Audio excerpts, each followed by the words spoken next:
গতকাল বিএনপির দিক থেকে একটা নতুন দিক আমরা দেখলাম, সেটা হলো যে অন্তর্বর্তী সরকার নিরপেক্ষ কিনা এই নিয়ে সংশয় শঙ্কার কথা বিএনপি মহাসচিব বলেছেন।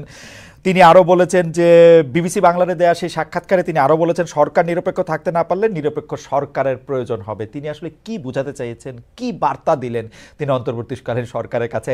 আমার একটা টেক অবশ্য আছে, সেটা আপনার টেকটা শুনে আমি হয়তো এটার মধ্যে এটা একটু বলতে চেষ্টা করব। কামাল ভাই, আপনি আমাদের যদি একটু আলোকিত করেন যে আসলে মির্জা ফখরুল ইসলাম আলমগীর কি বার্তা দিতে চাইলেন।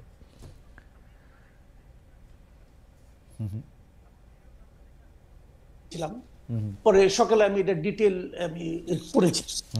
আমার কাছে কিন্তু ওনার কথাকে অযৌক্তিক মনে হয় নাই। উনি যেটা বলার চেষ্টা করেছেন যে যদি এই সরকার নির্বাচন পর্যন্ত নিরপেক্ষ থাকতে না পারে তাহলে নিরপেক্ষ সরকারের অধীনে ওনারা নির্বাচন চাইবেন এবং তখন নতুন সরকার গঠনের প্রশ্ন হতে উঠবে। এগুলো আকার ইঙ্গিতে বলা হয়েছে।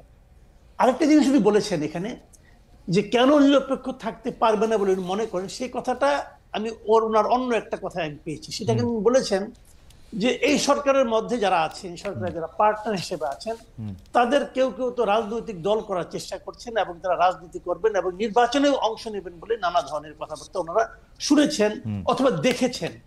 দেখাও যাচ্ছে, অনেকেরই দেখা যাচ্ছে তারা রাজনীতি করবেন, নির্বাচন করবেন, সে ধরনের প্রস্তুতি এলাকাতেও দেখা যাচ্ছে। মানে ওনারা যে যে এলাকার বাসিন্দা সেই এলাকার মানুষ বলা বলি করছে এবং সেখানে এই ধরনের একটা মানে আপনার বাস্তবতা বিরাজ করছে। তো যদি এই সরকার এরা যদি সেখানে নির্বাচন করে তাহলে তো সেই সরকারটাকে আমি নিরপেক্ষ বলতে পারি না। সরকারের ডেফিনিশনটা কি? ক্যাবিনেটে যারা আছে সবাই মিলেই তো সরকার। এখন এই ক্যাবিনেটের কেউ কেউ যদি নির্বাচনে অংশ নেন আগামীতে, তাহলে এই সরকারটাকে আপনি নিরপেক্ষ বলবেন কিভাবে? আমি তো বলতে পারবো না। তো সেক্ষেত্রে উনি বলছেন যে তারা এদের নিরপেক্ষতা হারাবেন উনি, আর যদি এই সরকার নিরপেক্ষতা হারায় তাহলে তো এই সরকারের অধীনে নির্বাচন হতে পারে না। লজিক্যালি একদম পারফেক্ট কথা উনি বলেছেন। কিন্তু না কামাল ভাই, এই পর্যায়ে আমি একটু জানতে চাইতে পারি যে আমরা কি ডক্টর ইউনূসের সরকারকে সব রাজনৈতিক সরকারের মতোই বিবেচনা করতেছি? আমরা কি এইটা ভাইবা নিতেছি যে ডক্টর ইউনূস সরকারের প্রধান আছেন বলে এই মুহূর্তে তার ক্যাবিনেটে যে 2 জন 3 জন তারা যদি নির্বাচন করেন তাহলে পুরো সরকার মিলে তাদেরকে সাহায্য সহযোগিতা করবে ওই রাজনৈতিক দলকে? আমরা কি ভারতে উদাহরণ এতদিন পর্যন্ত দেই নাই? আমরা কি একটু আস্থা ডক্টর ইউনূসের উপরে রাখতে পারবো না যে উনি সরকারে থাকলেও সরকারের মধ্যে থেকে ক্যাবিনেটের 2-3 জন গিয়া ইলেকশন করলে উনি পুরা ইলেকশন প্রভাবিত হইতে দিবে, বা এই নির্বাচন কমিশন এই আস্থা আমাদের ডক্টর ইউনূসের উপর? মির্জা ফখরুল ইসলাম আলমগীর এই আস্থা রাখলেন? মির্জা ফখরুল ইসলাম আলমগীর জি মির্জা ফখরুল ইসলাম আলমগীর কথা বাদ দেন, আমি আমার কথা বলি। শুনেন, ডক্টর ইউনূসকে আপনি কিভাবে বিচার করেন? ডক্টর ইউনূসকে এই দেশের মানুষ 8 তারিখের আগে পর্যন্ত যেভাবে দেখেছেন আর আজকে যেভাবে দেখছেন, আপনি দুটার মধ্যে মিল পেতে পারেন, আমি পাই না। 8 তারিখের আগে ডক্টর ইউনূস ছিল সারা দেশের মানুষের কাছে একটা আস্থার প্রতীক, উনি আমাদের অনেক কিছু করে দিবেন। আজকে তাই মনে করেন আপনি? নো, বাংলাদেশের বাস্তবতা সেটা বলে না। কামাল ভাই, আমি আপনার কাছে একটু জানতে চাই, আপনি যে বললেন ডক্টর ইউনূসকে সারা দেশের আস্থার প্রতীক মনে করেছেন, বাংলাদেশের মানুষ কোনোদিন কাউরে আস্থার প্রতীক মনে করে? যখনই তাকে যেই কাজটা দিতে চায় তখনই তো আমরা তার সমালোচনা করতে থাকি। যেই মুহূর্তে আমরা যে জীবনে গাড়ি চালায় নাই সে ড্রাইভারে কইতে থাকে এমনি চালান অমনে চালান। আমি বলতে চান আপনাকে, জি বলেন। বাংলাদেশের মানুষ সবচেয়ে দ্রুত মানুষকে আস্থার প্রতীক মনে করে, সবচেয়ে দ্রুত। আর বাংলাদেশের মানুষ সবচেয়ে দ্রুত মানুষকে ওই জায়গা থেকে সরাই আনে। আমি এক্সাম্পল দিয়ে বলি আপনাকে, তাহলে বুঝবেন। একটা প্রবাদ আছে গ্রামে, বুঝছেন? সেই প্রবাদটা হলো, সেই মানুষটা তত বেশি ভালো যেই মানুষ সম্পর্কে আপনি যত কম জানেন। ট্রু।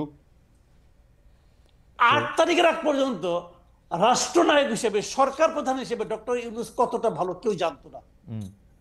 এই জন্য উনি ছিলেন আস্থার প্রতীক।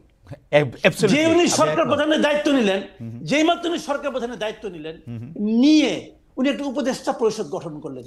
সেই উপদেষ্টা পরিষদ গঠন করার সঙ্গে সঙ্গে ওনার প্রতি অনেকের আস্থা কমতে থাকলো, তাদের মধ্যে আমিও একজন। আমি শুরু থেকেই বলেছি এই উপদেষ্টা পরিষদ দিয়ে উনি এত বড় কাজ করতে পারবেন না। আমি বলেছি ভাই, আমি আমার অভিজ্ঞতা থেকে বলেছি, এই উপদেষ্টা পরিষদে অনেককে আমি চিনি, যে জন্য আমি বলেছি পারবেন না। এবং এখন দেখেন উনি পারছেন, উনি খুব ভালো পারছেন। আপনি বাংলাদেশের যে কোনো কি জিজ্ঞাসা করে বলেন ভাই উনি কি খুব ভালো পারছেন, দেখেন আপনি উত্তরটা কি পান। কামাল ভাই পারছেন না। কামাল ভাই আপনার সাথে কথা বলা খুবই ফ্যাসিনেটিং, কিন্তু আপনি যে প্রথম থেকে আমি বলতেছেন, আমি আপনার প্রায় সব শো, আপনি যত জায়গায় আমন্ত্রিত হয়ে যান, আপনার নিজের কথা যে শোটা আছে সেটা আমি প্রায় সবগুলি শো দেখে একাধিকবার দেখে আপনি আসলেই শুরু থেকে এই কথা বলে আসতেছেন যে আসলে এটা পারবে না, এই উপদেষ্টা পরিষদ দিয়ে চলবে না, এজ ইফ বাংলাদেশে কোনো মন্ত্রী পরিষদ দিয়ে জীবনে চলছিল, সব চোর বাটপার, এরা তো মন্ত্রিত্ব চালাইছে এই আগের সরকারে আমরা দেখছি, তাদেরকে আমরা পারছি, এটা আপনি কেমনে বলবো যে এরা পারছিল? আমি কি তাদেরকে বলছি তাদেরকে আমি ভালোবেসে বলেছি? না বলেন না, বলেন না। আমি কি বলেছিলেন? হ্যাঁ, 5ই আগস্টে যে ঘটনাটা ঘটেছে এই দেশে, হ্যাঁ, এটা এই দেশের জন্য একটা অভূতপূর্ব ঘটনা। যে দেশে একটা অভূতপূর্ব ঘটনা ঘটতে পারে সে দেশে একটা অভূতপূর্ব সরকার আসবে, এই প্রত্যাশাকে আমি করবো না?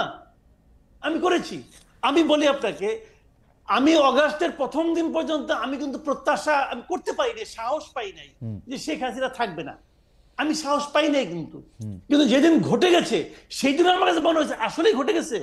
খেয়াল করেন কিন্তু, তাহলে আমার প্রত্যাশার বাইরে একটা ঘটনা ঘটেছে। তখন তো আমি ভাবতেই পারি যে যাদের কারণে, যাদের মাধ্যমে এত বড় একটা ঘটনা ঘটতে পারলো, তাদের অংশগ্রহণে, তাদের সাপোর্টে আমরা একটা অভূতপূর্ব সরকার পাবো, এই প্রত্যাশা করবো না? অবশ্যই আমি প্রত্যাশা করেছি। আমি কিন্তু আগের সরকারের সঙ্গে তো তুলনাই করতে চাই না। অবশ্যই তুলনা করলে আমাদের এখানে অনেক সৎ লোক আছে, এতে কোনো সন্দেহ নাই, সততা নিয়ে তুলনা আমি করতেই পারবো না। কিন্তু আমার কথাটা হলো কি, যে এই সরকারের কাছে আমরা কি চেয়েছি? আমরা চেয়েছি আড়াইটা জিনিস, সিম্পল আড়াইটা জিনিস। আড়াইটা কি কি? 1 নম্বর চেয়েছি তারা একটা অসাধারণ নির্বাচন দেবে, যে নির্বাচনে প্রত্যেকটা মানুষের ভোটাধিকার গণনা করা হবে। 2 নম্বর চেয়েছি এই নির্বাচনের আগে ওনারা কিছু সংস্কার কর্ম করবে, যে সংস্কার কাজগুলো আরেকজন ফ্যাসিবাদ তৈরি হওয়ার থেকে আমাদেরকে রক্ষা করবে। আর অর্ধেক কাজটা কি? অর্ধেক কাজটা হলো যতদিন এই কাজগুলো ওনারা করবেন ততদিন ওনারা দেশটাকে চালাবেন। আর কিছু চাই নাই কিন্তু রে ভাই। কিন্তু ওই অর্ধেক কাজ যেটা, ওটা শুরুর থেকেই এত ব্যর্থতার মধ্যে চলে আসলো যে বাদ বাকিগুলো সন্দেহের মধ্যে ঢুকে পড়লো। সংস্কার নামে তারা যা করলেন, এটা তো একটা লেজে গোবরের অবস্থা হয়ে গেছে সংস্কারটা। আচ্ছা কামাল ভাই, আমি আপনার কাছে আসতেছি, শুধু একটা বিচার দিয়ে রাখি যে আমরা যে সব কিছু চাপাইতেছি যে হ্যাঁ একটা অভূতপূর্ব সরকার আমরা পাইছি, এদের কাছ থেকে আমাদের অনেক কিছু চাওয়ার ছিল, তা আমাদের এখানে কোনো রোল নাই। আমরা 150টা আন্দোলন কইরা 5 মাসের মধ্যে তাদেরকে ইয়া করে তুললাম। আমরা যে কোনো জায়গায় হয় আপনি সমালোচনা করেন, নাইলে আমি সমালোচনা করি, ওরা যাইব কই? কোন জায়গা থেকে তাদের সমালোচনা? এই কাজ করছো কেন, এইটা করো নাই কেন, এইটা করতে পারছো কেন? বিএনপি এতদিন পর্যন্ত কই আসছে, একটা মির্জা ফখরুল ইসলাম কিন্তু আমারও 1.5 মাস আগে ইন্টারভিউ দিছে, একটা মুখ দিয়ে তো বাইর করতে পারলাম না যে কবে ইলেকশন চান। হঠাৎ করে এখন কি হইলো, জুলাইতে চায় না অগাস্টে চায়, ঠান্ডা নাই বর্ষা নাই, আর হইলো কি এই সরকারই চায় না ইলেকশন করতে, এগুলি কি কথা? আমি বলবো নাকি? আপনি 2 মিনিট একটু বইলা নেন, আপনার একটু শোনা দরকার আছে। আমি যাইতেছি, বাকের আসতেছি আপনার কাছে জনাব মজুমদার, আমি আসবো একটু, জাস্ট একটু কামাল ভাইকে শুনে আসি। জি দেখেন, মির্জা ফখরুল আগে কি বলছেন এখন কি বলছেন এটাকে আমি ডিফেন্ড করবো না, এটা ওনার পলিটিক্স। দেখেন বিএনপি কিন্তু উনি কিন্তু বিএনপির মুখপাত্র এই দেশে, তাই না? মুখপাত্র, কাজে উনি কিন্তু বিএনপির পলিটিক্যাল কথাটাই বলবেন। বিএনপি আসলে কি চায়? তারা ক্ষমতায় যেতে চায়, simple, clear and simple. BNP ক্ষমতায় যেতে চায় এবং তারা অনেকদিন ধরে ক্ষমতার বাইরে আছে। তারা মুখে বলে আমরা ক্ষমতার মাধ্যমে দেশকে একটা অসাধারণ দেশ দিব, কি দিবে আল্লাহ মালুম আর ওনারা মালুম, আমি বলতে পারবো না, সেটা এক জিনিস। কিন্তু ওনাদের যেটা পলিটিক্স, উনি তো ওই কথাটাই বলবেন। ওনার কথা একটা। সমালোচনা যেটা আমরা করি, সমালোচনাটা আমরা কেন করি বলেন তো? আমি কি ইউনূস সাহেবকে নামাই যাওয়ার জন্য সমালোচনা করছি?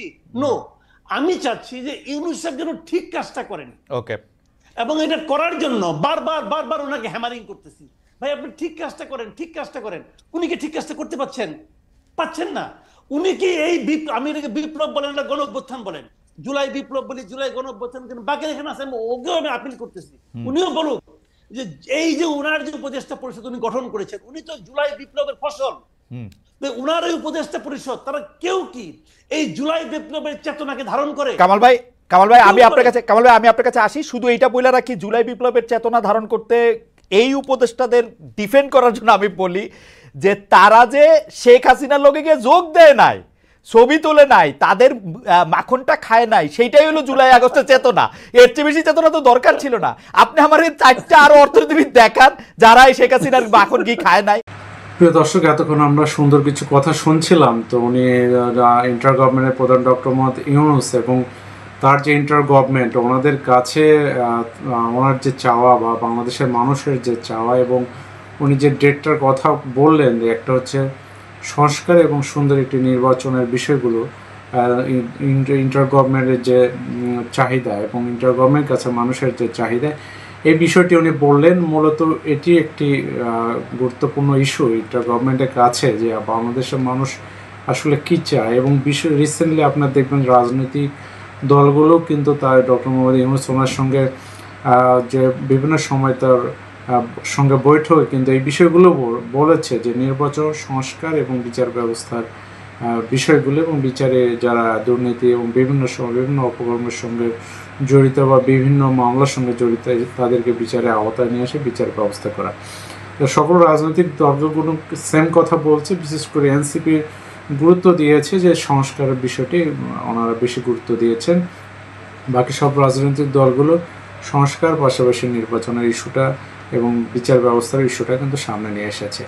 তো ইন্টার গভর্নমেন্টের পাশাপাশি যারা দেশের বিভিন্ন প্রতিষ্ঠান যে আমলাতন্ত্র ভরে গিয়েছে, তো সেইটার একটি ইস্যু ইন্টার গভর্নমেন্ট হাতে নিয়েছে। পাশাপাশি দেশের উন্নয়ন এবং বিভিন্ন জায়গায় যে বাংলাদেশকে রক্ষা বা সামরিক শক্তি বৃদ্ধি বা বাংলাদেশের কোন পরিকল্পনায় এগোলে ভবিষ্যতে বাংলাদেশে একটি শক্তিশালী সামরিক শক্তি হিসেবে আখ্যায়িত হবে, এই বিষয়গুলো কিন্তু এটা গভর্নমেন্ট গুরুত্ব দিয়েছে। এবং তাদের বিভিন্ন বিষয়ে এই জিনিসগুলো আমরা ইদানিং এই বিষয়গুলো লক্ষ্য করছি। তো সেই জায়গায় আমরা বলবো যে ইন্টার গভর্নমেন্টের সফলতার পাশাপাশি ব্যর্থতার দিকগুলো আমরা দেখেছি, যে আমাদের যে চাহিদা ওইটা ওনারা তার সঠিকভাবে সেই জায়গাটা নিয়ে যেতে পারতেছে না, সময় লাগছে অনেক।